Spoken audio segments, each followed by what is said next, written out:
America और Iran के बीच जारी जंग अब समंदर के खारे पानी को मीठा बनाने वाले प्लांट्स तक पहुंच गई है। ईरान का दावा है कि अमेरिका ने होर्मुजगान प्रांत के बोंजी इलाके में एक डिसैलिनेशन प्लांट को हवाई हमले में तबाह कर दिया, जिससे करीब 10,000 लोगों की पानी की आपूर्ति ठप हो गई।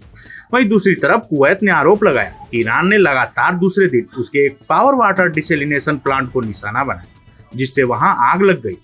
कुवैत की करीब 90% पीने के पानी की जरूरत इन्हीं प्लांट से पूरी होती है, इसलिए इस पर हमले को इस छोटे से रेगिस्तानी देश के लिए बेहद खतरनाक माना जा रहा है। मिडिल ईस्ट के ज्यादातर देशों को पीने के पानी की जरूरत डेस्टिनेशन प्लांट से ही पूरी होती है, इसलिए इन पर हमले सीधे आम लोगों की जिंदगी से जुड़ जाते हैं।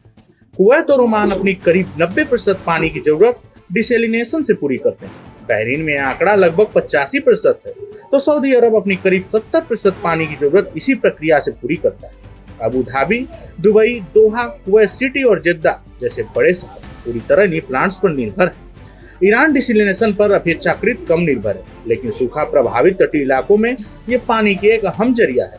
पहाड़ी क्षेत्र में करीब 400 डिसैलिनेशन प्लांट है, जो दुनिया के कुल डिसैलिनेटेड पानी का करीब 40% हिस्सा पैदा करते हैं, और यह इलाका दुनिया के सबसे सूखे क्षेत्रों में गिना जाता है, जहां पानी की उपलब्धता वैश्विक औसत से करीब 10 गुना कम है। यही वजह है कि विशेषज्ञ इन प्लांट्स पर हमलों को पूरे क्षेत्र के लिए बेहद संवेदनशील मुद्दा मानते हैं। वहीं समुद्र का पानी सबसे पहले बड़े पाइपों के जरिए डिसैलिनेशन प्लांट में लाया जाता है। शुरुआत में कई चरणों में फिल्टर किया जाता है, ताकि रेत, काई, प्लास्टिक और दूसरी अशुद्धियां निकल जाएं। इसके बाद पानी से नमक हटाने के लिए मुख्य रूप से 2 तकनीकें इस्तेमाल होती हैं।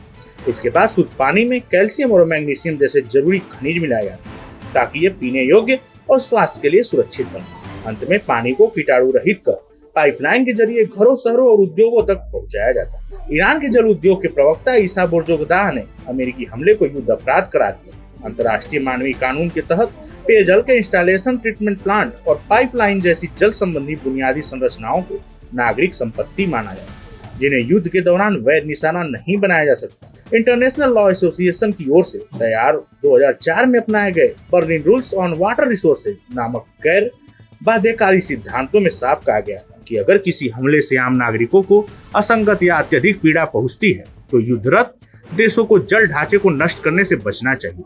होर्मुजगान प्रांत में जिन जलाशयों पर हमला हुआ, वे कोहेत्सक शहर और उसके आसपास के 10 गांवों के करीब 20,000 से ज्यादा निवासियों को पानी का मुहैया कराते हैं। ईरान की एक प्रतिष्ठित समाचार एजेंसी के मुताबिक शुरुआती अनुमान में यह नुकसान करीब 7.8 लाख से 8.3 लाख डॉलर के बीच आंका गया। ईरान, अमेरिका, इजरायल युद्ध शुरू होने से पहले ही कई सालों से सूखे की मार झेल रहा था। खराब कृषि पद्धतियों और मिसमैनेजमेंट के चलते ईरान के प्रमुख जल स्रोत, जलाशय, नदियां और भूजल भंडार पहले से ही सूखते जा रहे हैं। ऐसे में युद्ध के दौरान जल ढांचे पर हमलों ने संकट को और गहरा दिया। इस जानकारी में फिलहाल इतना ही। ऐसे ही तमाम खबरों के लिए देखते रहिए भारत एक्सप्रेस।